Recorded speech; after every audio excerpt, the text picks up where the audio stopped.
Hey Waffle Gang, I do hope you're well. My name is Mark and today we're checking out some more r/matter butthole. And if you do love a Reddit story, why not consider hitting that like, that subscribe, maybe that notification bell too, you cheeky so-and-so. And let's crack on with today's first story.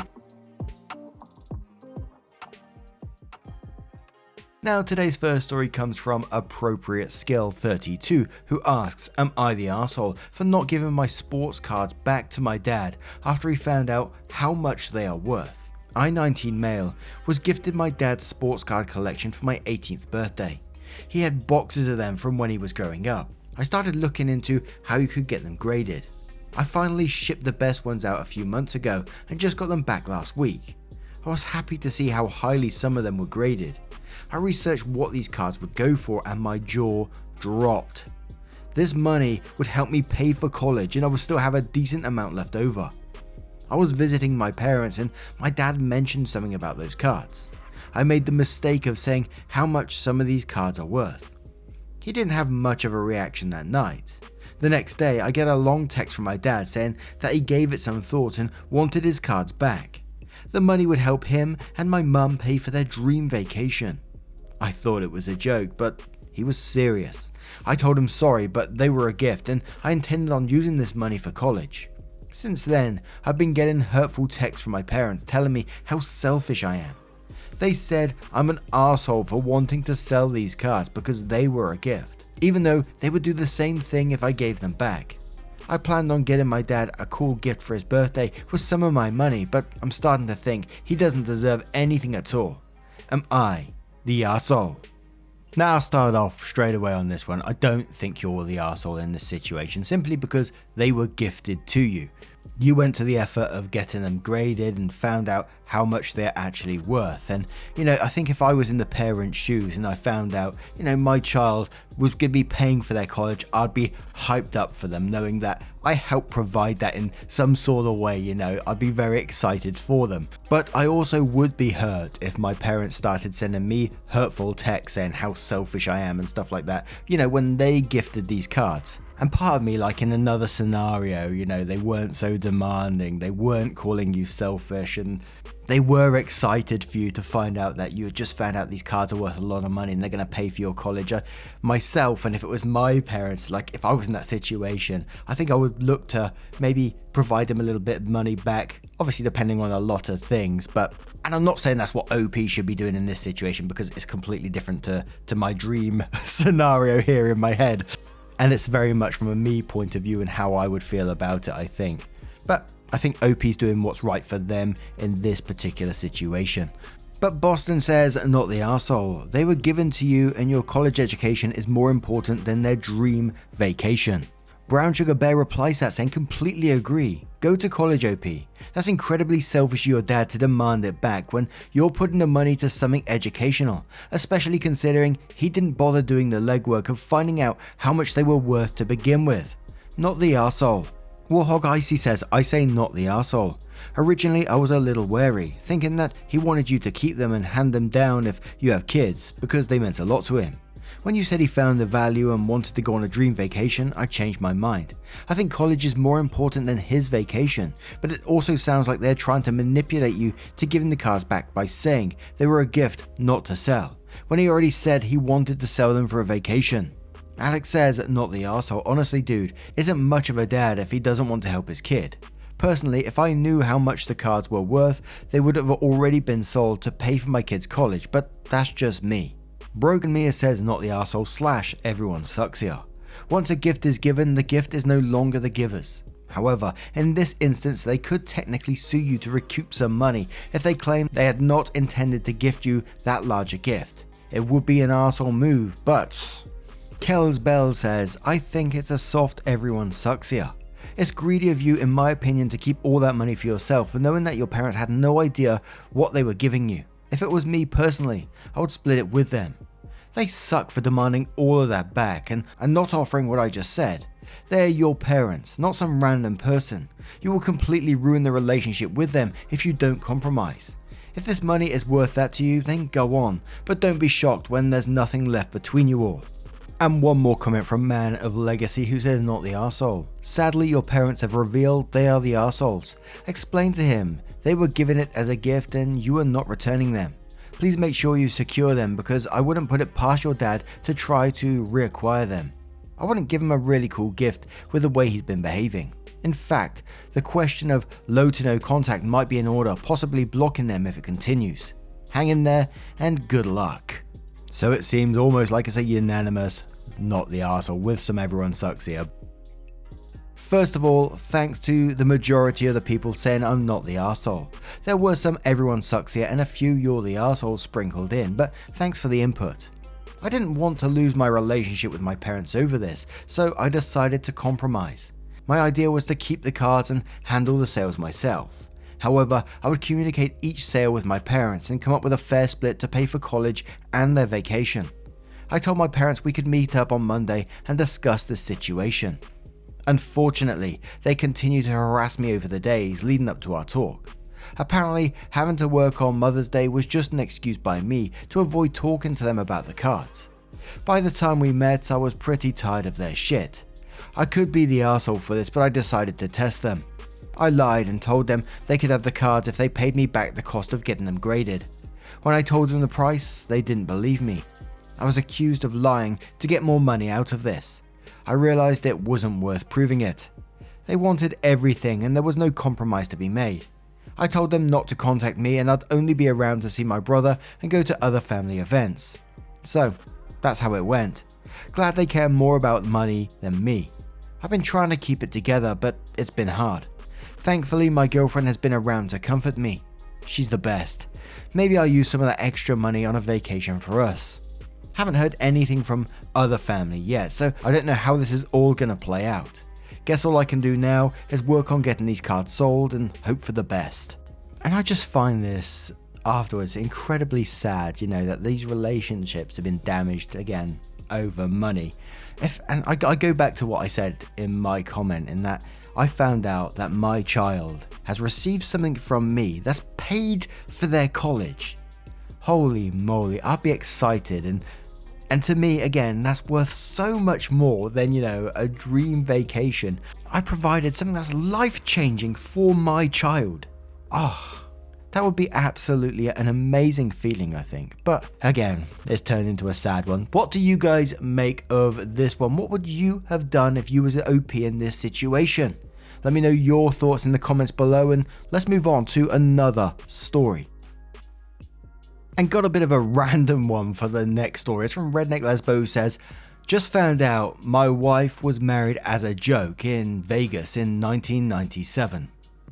I never thought I'd be posting here, but I need help on where to go from here. My wife and I are about to celebrate our 15th anniversary in a few weeks. Long ago when we first got together, she told me she married one of her gay guy co-workers in Vegas as a joke when she was a teen.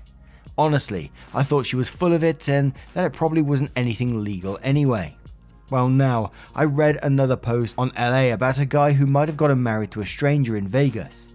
Someone on his post added a link to the Clark County marriage record search. I put her name in and holy shit, if a certificate didn't pop up. She is sitting next to me, ready to puke. She didn't think it was a legal marriage either. So now what? She didn't even really know the guy, has no idea what happened to him. She is frantically searching Google and Facebook for him with no luck. So I guess our marriage is invalid. We have 2 kids. What does this mean? Were they adopted fraudulently because our marriage certificate is invalid? I will get an attorney tomorrow, but would like to know what to expect. 1. What if we can't find this guy? 2. What if we do? 3. How much shit are we in for? Filing taxes together, getting our names changed, adopting our kids under the pretense that we were married. 4. Best case scenario, quickie paper divorce, right? And then what? Do we have to get remarried? And I've heard similar stories to this in the past where people have randomly got married after, alcohol-fueled nights and stuff like that in Vegas, married by Elvis. I don't know if that's just a cliche thing to say or if that is real or not.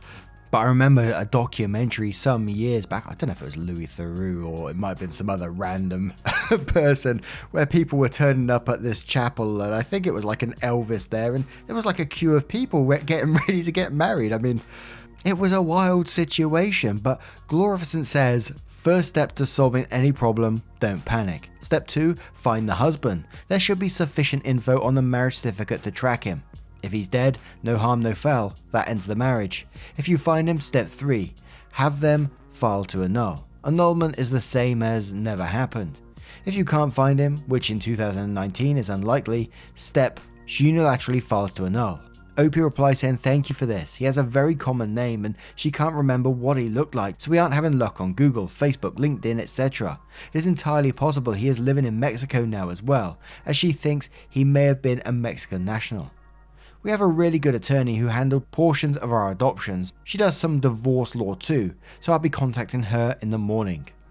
Hugsy says, I have a question. When getting hitched in Vegas, you still need to apply for a marriage license, which in itself is a little process. Then you take that to the chapel to have the ceremony. Then depending on the chapel you sign it and then have the witness and officiant sign. The certificate is then mailed to the court to become official. There is also monies being exchanged. I assume 1997 is cheaper than today's $77 plus chapel fees, but still payment rendered. Most Vegas chapels in Vegas will do ceremonies with no license, but disclaim these are just for fun. Your wife did have a license and did have it registered, thus completing all the steps above. I think your wife and you need to have an open and honest discussion about this.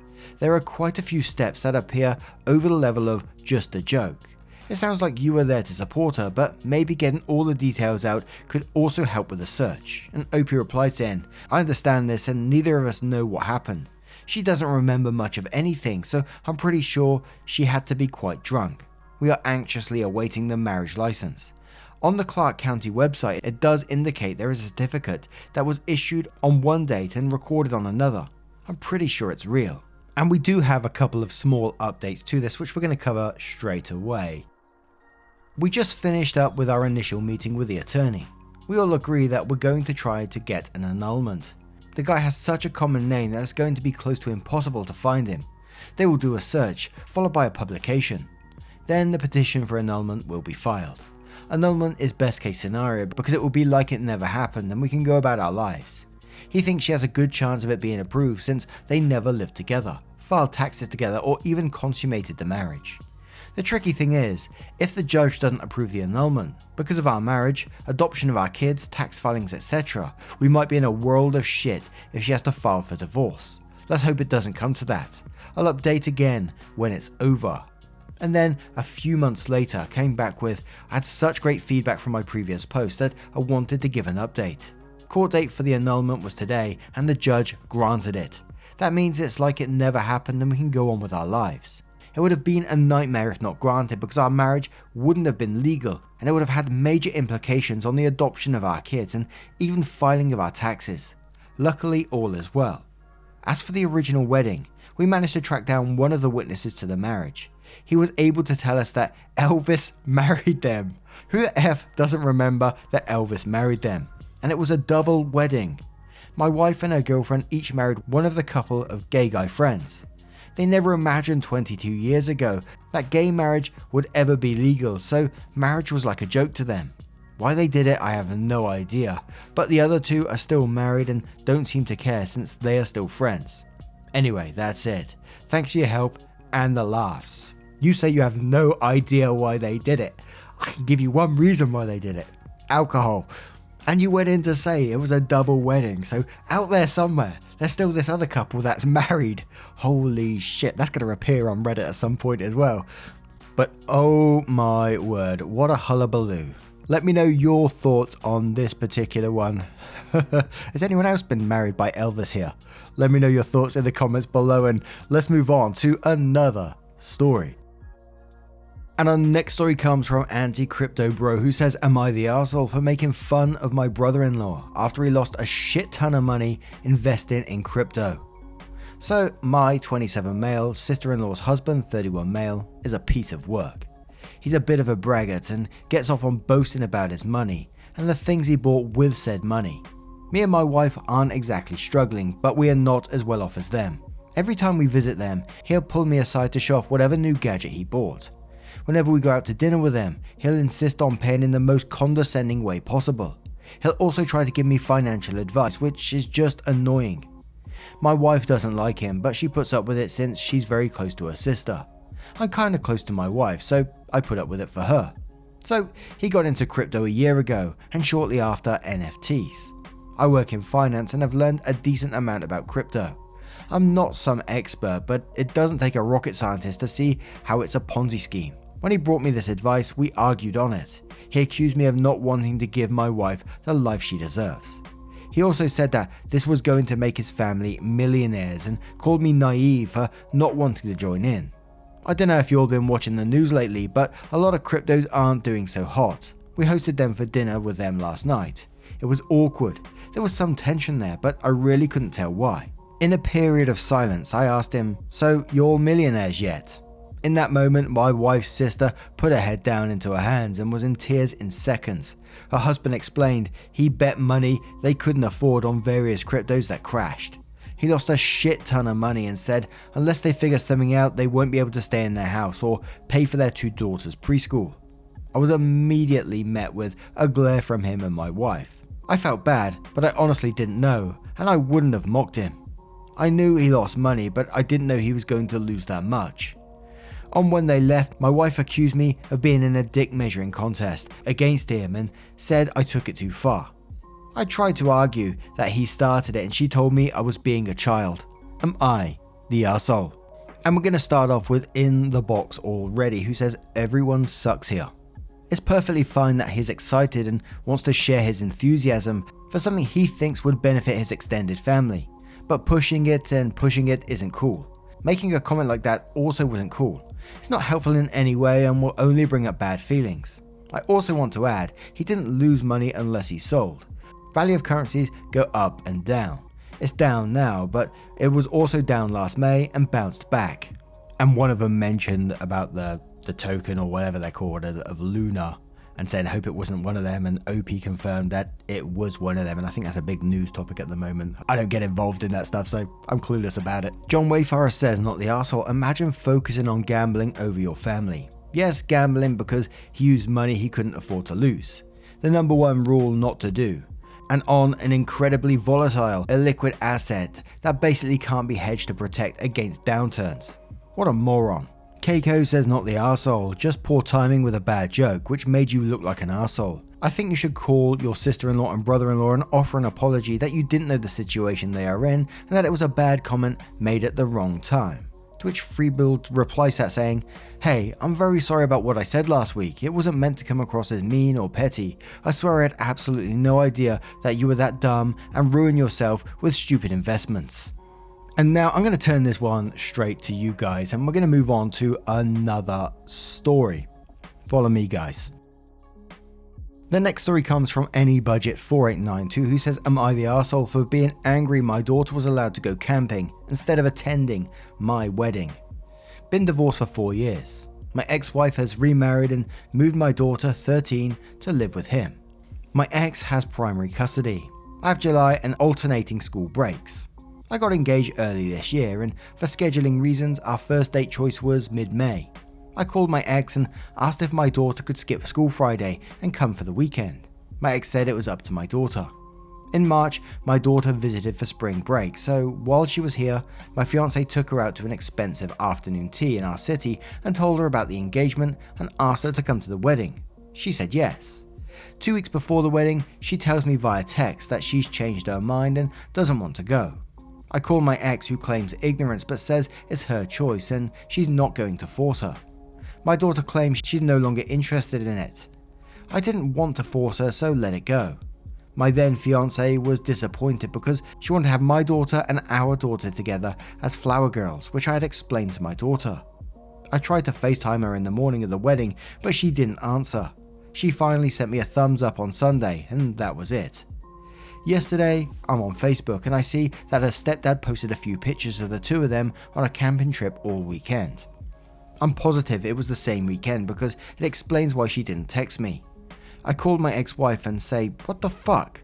She tells me that my daughter didn't want to go and that was the end of that. And what she did instead on her custody time wasn't my concern. One of the pictures was from Friday midday, which means they still let her skip school. She just didn't come here. She did accidentally let slip that her husband had screwed up the Facebook privacy settings, as in she meant to completely conceal this from me. The photos were also used Dad Weekend in the caption, which is inappropriate to begin with. I'm now positive he's been posting other photos of her that are just hidden from me. I was grateful to my ex at the time for being open to me having my daughter on a weekend that wasn't mine. But if she said no from the start, we would have done something else like a mini wedding while she was here for spring break last month. It feels like sabotage. They dangled camping in front of my daughter, then pretended not to know why she was skipping the wedding. Since then, she hasn't wanted to talk about the wedding at all and has been very distant. But I'm pissed at my ex. My ex says it's not her job to make my daughter do anything, and if she didn't want to come in July, then would have to go back to court to reassess. Now, I've been to a few weddings in my lifetime. I was a page boy when I was younger, and one of my nieces was a flower girl when she was very younger. And I kind of think I may be totally wrong on this, and it may differ from country to country, but flower girls are usually reserved for the younger members of the family. I might be totally wrong there, so forgive me if I am, just questioning. So I maybe wonder if she heard that and thought, nah, I'm not doing that, you know. She could have been a bridesmaid in this wedding maybe. And I get that OP is upset, and of course they're going to be upset that their daughter doesn't want to go to their wedding. Although there could be other reasons behind that as well that we're not seeing in this post. But in the end, I think it's daughter's choice. And I think the best course of action would be to discuss with your ex. At the start of this post, it sounded like she was pretty open to things, so maybe a calm, civil discussion, even with your daughter, and asking her, was there a reason you didn't want to go, might just clear this up easier rather than, you know, throwing around blame, potentially damaging relationships all over the place, which would just be counterproductive. And it's just going to upset many people in your life. And do you really want that when it could be potentially solved with a discussion? But Miss Cat says, can we point out that maybe a 13-year-old girl didn't want to be a flower girl with the other child? Info age. Maybe she felt she was too old to be a flower girl and got in her feels about it. You're the arsehole only because instead of asking why, you jump to blaming her mother and her stepfather. At 13 years old, she's old enough to make up her own mind.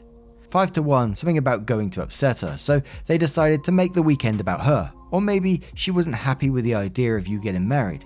Kids that age are weird as hell. My husband's daughter told me, I'm glad you met my dad, but you can't marry him, and yet wanted her mama to be married. Thankfully, years later, she changed her mind and wanted to be charged of planning our wedding. Maybe she felt forced to attend the wedding, or maybe she felt because your fiance asked her and you didn't, she felt unwanted. There's a million different reasons. Instead of blaming your ex, calmly ask your daughter. Greek American Dom says you're the arsehole, you're ignoring the fact that your daughter chose not to attend. That says a lot about your relationship with her, and it says nothing good. And one more from Temporary Badger who says you're the arsehole, you weren't wronged here in any way. I don't know why your daughter doesn't really care about you or your new marriage, though I have some guesses, but it's your problem to work out, not your ex's. It's delusional to think this camping trip was the reason she chose not to go. It sounds way more like she chose not to go and then they went on with their lives as normal, which included making family vacation plans. It's not like it was some elaborate once-in-a-lifetime trip they scheduled intentionally to conflict with your wedding. If they were going to go camping without her, so she cancelled on the wedding, that just says more about how not interested she was in your wedding. The funny thing is, this all would have been avoided if you just made your daughter a priority by planning the wedding during your custody time. So there's a hint as to why your relationship sucks. Now, I'm going to turn this one to you guys. What do you guys make of this situation? Let me know your thoughts in the comments below, and just a huge thank you for spending your time with me as always. Thank you so much, it's absolutely amazing, and I will see you in the next one. Take care guys, much love. Yeah, man, I remember being so naive when life was good, weather and palm trees. Back in the day, you were everything I need. But then along came a time when you crushed my dreams. Oh yeah, you played me like a fool when you made me believe that the line between love wasn't thick enough to read. Oh yeah, you see we in despair, crime everywhere. You're selling false hope cause you just don't care. Nah, you just don't care. Nah, you just don't care.